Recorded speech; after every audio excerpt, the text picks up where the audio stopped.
बिस्मिल्लाहिर्रहमानिर्रहीम अस्सलाम वालेकुम दोस्तों, तुसीं देखदे पए लुडर पंजाब टीवी ते मैं तुहाडा मेज़बान मोहम्मद अहमद। सब तो पहले जनाब अपने चैनल लुडर पंजाब नूं करना है सबसक्राइब और बैल आइकॉन करना है प्रेस, ताकि मेरी आने वाली अच्छी और बेहतरीन वीडियो जनाब मेरे वीर वेखण। सब तो पहले जनाब वीरा वास्ते अज बहुत ही खूबसूरत ते सोहना जानवर लैके आए हैं। हमेशा सोहना लैके आईदा है, लेकिन जो अज लैके आए हैं जनाब मेरे वीर भी वेखणगे कि वाकई भाई अहमद कोई चीज़ कड्ढी बाहर दे विचों और जनाब सफ़र करके बंद करके जनाब वीरां नूं जनाब तसल्लियां कराइए और जनाब वीरां दे शौक पूरे कराने हैं। यह जनाब मेरे वीर वेखदे पहले माशाल्लाह जानवर वेखना है और जानवर दी वंडा वेखनियां ने जनाब, पूरा जानवर का व्यू वेखना है।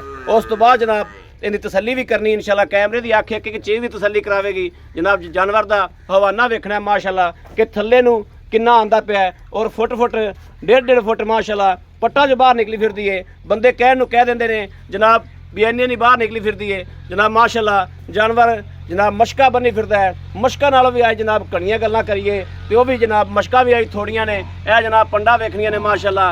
अज तो पंडा बन के रखी फिरदी वैड़ माशाल्लाह।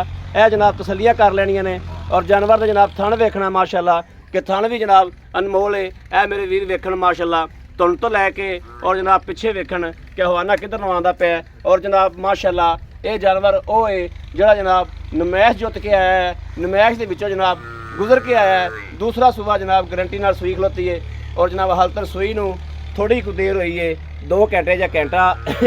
ये मालक नाल आपां गल्लां बातां करांगे, तसल्ली भी करांगे इंशाल्लाह। बाकी जानवर देखना पूरा माशाल्लाह तसल्लियां नाल और तसल्लियां करावांगे अल्लाह दे हुक्म नाल। एक चीज़ दियां जानवर का कद हर चीज़ जनाब वेखनी है। सिरों भी मोनी माशाल्लाह। बड़ा छड़ के टोरियो टोरा विखाने जनाब।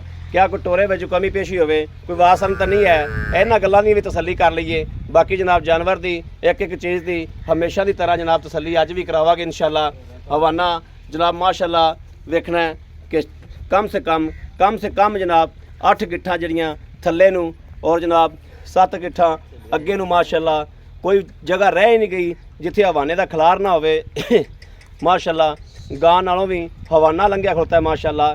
देखना है कि टोरा वेखना है क्या कोई लगा तो नहीं है। बड़ा लम्मा टोर पर है जनाब जड़ियाँ जर्सियां ने आपदा पंजाब दे विच नाम रोशन किया है। यह वो जर्सी है जिन्होंने जनाब अपना नाम बनाया है। यह जर्सी के जनाब विच मेरे वीर वेखते पे ने कि जनाब एडे एडे हवाने मेरे वीरां ने बाहर दियां गावां च वेखे हुण लै वापस। अक्सर जनाब बाहर दियां गावां दे जनाब एडे एडे हवाने वेखे होणगे मेरे वीरां ने।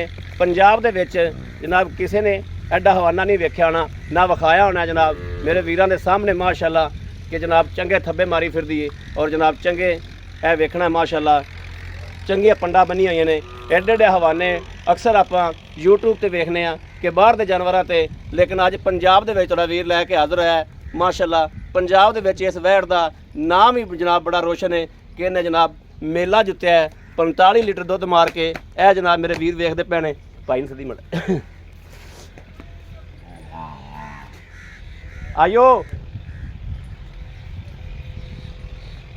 यह जनाब जानवर दी पूरियां वंडा करनियां ने। इत्थे रख दो जानवर जी किसी पासों कोई कमी कताई माशाल्लाह नहीं है। अस्सलाम वालेकुम भाईजान। वालेकुम अस्सलाम। क्या हाल है भाईजान, ठीक ठाक हो? शुक्र भाईजान, सब खैर है भाई। अपना नाम? बरकत अली भाई। बरकत अली भाई। बरकत अली जी आप वैड़ विखाई है, हाँ जी। पहले सानू ये दसो भी सूबा किनवा सूई? दूसरा सूबा जैनवन सूई। दूसरा सूबा जैनवन सूई, ठीक हो गया। तो ये पहले सूबे का की दुध का रिकॉर्ड रहा है, की हिसाब किताब सी इहदा? भाईजान माशाल्लाह अपनी गांव बहुत चंगी। पिछले पहले सूबे उकाड़ा मंडी नुमाइश से जित के आई 45 लीटर इन्हें उत्थे दुध मारिया सी। काड़ा मंडी 45 लीटर दुध मार के नुमाइश से जुत के आई है, ठीक हो गया। ऐतकी हुण सूई नूं कितनी देर हो गई? तकरीबन 2 घंटे। 2 घंटे के जेर पा ली? जेर पा ली। कोई और इन्हें चुआई चुई की थन थुन चेक किते जो?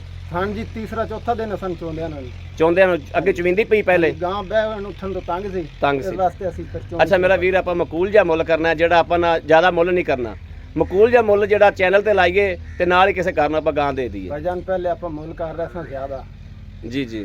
हुण भाई तुहाडी फरमाइश ते जेड़ा है तुहाडी खातर हां बस जेड़ा ले ले मुल जेड़ा आप ले लेने कोई मुल करांगे इंशाल्लाह। 3,90,000 दी फाइनल आप गां देते हैं। 3,90,000 दी 3,90,000 च कोई थोड़ा घना प्यार मुहब्बत? कोई प्यार मुहब्बत नहीं, पहले ही गां दा मकूल जी। कोई थोड़ा घना दा करना पैना, आए बंदे दे को माड़ा मोटा आए बंदे दी कोई दीद लिहाज करनी पैनी जी। तुहाडी वैड़ वाकई बहुत सोहनी माशाल्लाह। लो जी मेरे वीर वेखदे पे ने माशाल्लाह ਕਿ 3,90,000 ਰੁਪਇਆ ਮਾਲਕ ਨੇ ਡਿਮਾਂਡ ਕੀਤੀ ਹੈ ਔਰ ਗਾਂ ਦੇ ਮੁਤਾਬਕ ਜਨਾਬ ਕੁਛ ਵੀ ਨਹੀਂ। ਬਾਕੀ ਜਨਾਬ ਗਾਂ ਮੇਰੇ ਵੀਰ ਵੇਖਦੇ ਪਏ ਨੇ, ਕੈਮਰੇ ਦੀ ਅੱਖ ਇੱਕ ਇੱਕ ਚੀਜ਼ ਦੀ ਹਮੇਸ਼ਾ ਦੀ ਤਰ੍ਹਾਂ ਤਸੱਲੀ ਕਰਾਵੇਗੀ। ਕੈਮਰੇ ਦੀ ਅੱਖ ਤੋਂ ਕੋਈ ਚੀਜ਼ ਉਹ ਲੁੱਕ ਨਹੀਂ ਸਕਦੀ, ਇੱਕ ਇੱਕ ਚੀਜ਼ ਦੀ ਹਮੇਸ਼ਾ ਤਸੱਲੀ ਕਰਾਉਂਦੀ ਹੈ ਔਰ ਮੇਰੇ ਵੀਰਾਂ ਨੇ ਆਪਦੀ ਅੱਖ ਨਾਲ ਵੀ ਤਸੱਲੀ ਕਰਨੀ ਹੈ। ਲੈਣਾ ਦੇਣਾ ਨਸੀਬ ਦੀ ਗੱਲ ਹੈ। ਕਿਸੇ ਵੀਰ ਭਰਾ ਨੂੰ ਜਨਾਬ ਪਸੰਦ ਹੋਵੇ ਉਹ ਰਾਬਤਾ ਕਰੇ 0307 00 15 881। ਇਸ ਨੰਬਰ ਤੇ ਜਨਾਬ WhatsApp ਮੌਜੂਦ ਹੈ। 24 ਘੰਟੇ ਬਾਅਦ ਜਨਾਬ ਇਹ ਨੰਬਰ ਆਨਲਾਈਨ ਹੁੰਦਾ ਹੈ, ਮੇਰੇ ਵੀਰ ਰਾਬਤਾ ਕਰ ਸਕਦੇ ਨੇ। ਬਾਕੀ ਜਨਾਬ ਉਮੀਦ ਕਰਾਂਗੇ ਸਾਡੀ ਅੱਜ ਵਾਲੀ ਵੀਡੀਓ ਮੇਰੇ ਵੀਰਾਂ ਨੂੰ ਪਸੰਦ ਆਏਗੀ। ਪਸੰਦ ਆਵੇ ਕਮੈਂਟ ਲਾਈਕ ਸ਼ੇਅਰ ਆਪਣੇ ਵੀਰ ਨੂੰ ਜ਼ਰੂਰ ਕਰਦਾ ਰਹਿਣਾ ਹੈ ਤਾਂ ਕਿ ਤੁਹਾਡਾ ਵੀਰ ਤੁਹਾਡੇ ਵਾਸਤੇ ਬਾਹਰ ਫਿਰ ਕੇ ਅੱਛੇ ਤੋਂ ਅੱਛਾ ਜਾਨਵਰ ਲੈ ਕੇ ਇਸ ਤਰੀਕੇ ਦੇ ਲੈ ਕੇ ਹਾਜ਼ਰ ਹੁੰਦਾ ਰਹੇ। ਬਾਕੀ ਇਸ ਵੀਡੀਓ ਤੋਂ ਆਪਣੇ ਵੀਰ ਨੂੰ ਦੇਣੀ ਇਜਾਜ਼ਤ। ਅੱਲਾ ਨਿਗਹਿਬਾਨ। ਪਾਕਿਸਤਾਨ ਜ਼ਿੰਦਾਬਾਦ।